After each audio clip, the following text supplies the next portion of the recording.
What are you doing in my house? Who invited you? You, I think.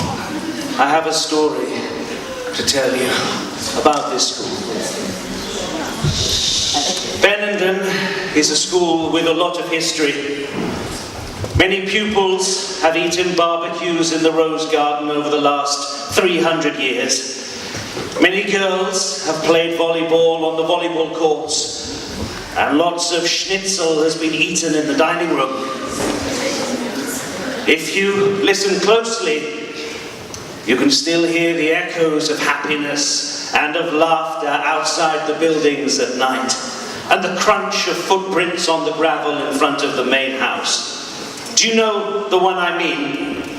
Hempstead, where the big staircase is.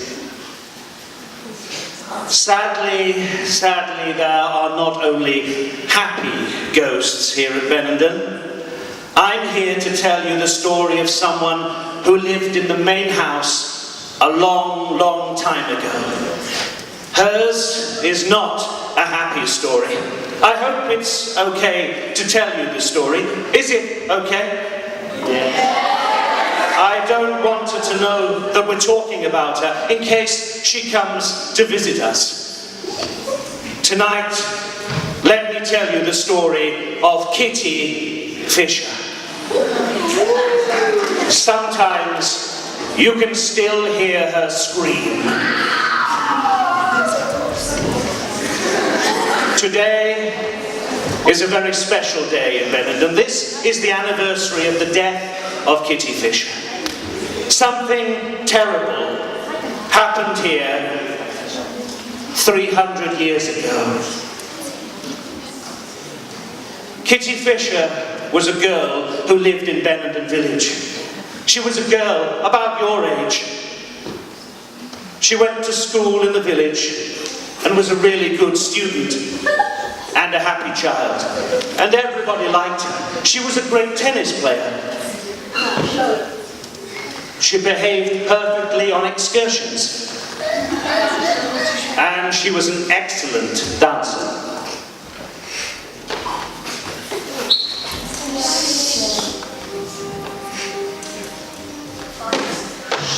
Kitty loved to dance, and everyone that lived nearby knew how good a dancer she was. One day she was asked to a dance at Benenden House, in the building that is now the school, in the room that is now the assembly hall. She met John Norris, the owner of Hempstead House here in Benenden, and they fell in love with each other.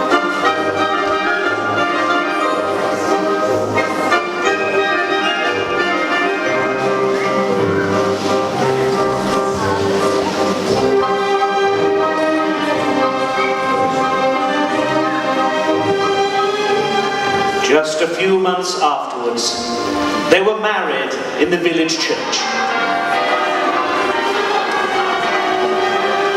They loved each other dearly, and their first 4 months together were wonderfully happy.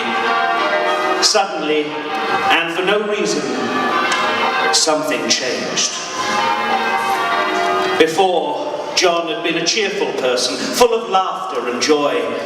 But now he was angry, aggressive, and rude. Kitty just didn't know what to do.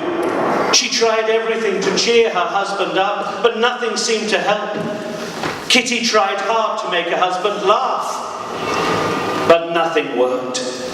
She tried to dance for him, but he wouldn't even look at her. Kitty felt so alone. And then something wonderful happened for Kitty and John. At last, Kitty was pregnant. For a while, Kitty and John were happy again. But it didn't last. John couldn't get used to having a baby in the house.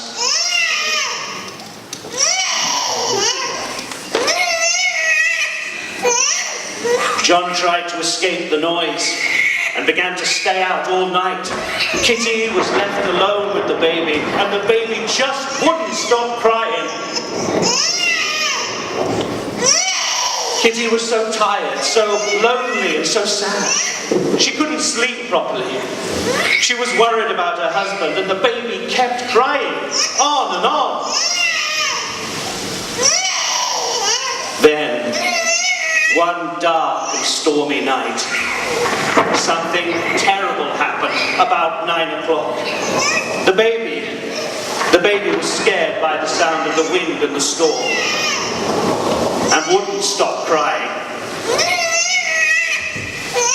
Kitty went for a walk with her baby. She went to the big staircase in Hampstead House and tried to rock her baby to sleep. But he just kept crying and crying. Suddenly, the big doors opened with a bang.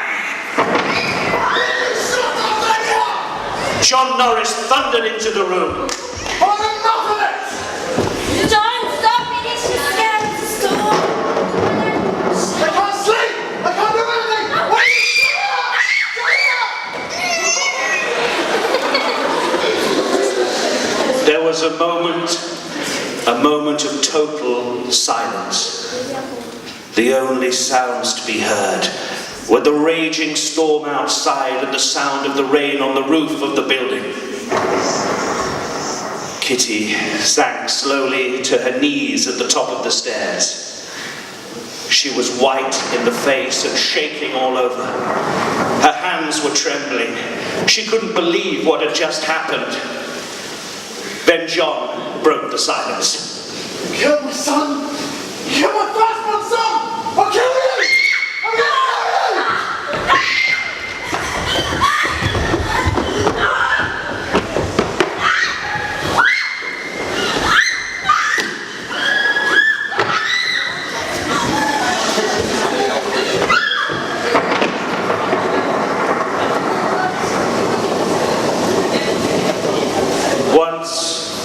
Once John had beaten his wife into silence, he dragged Kitty towards the fireplace at the bottom of the stairs.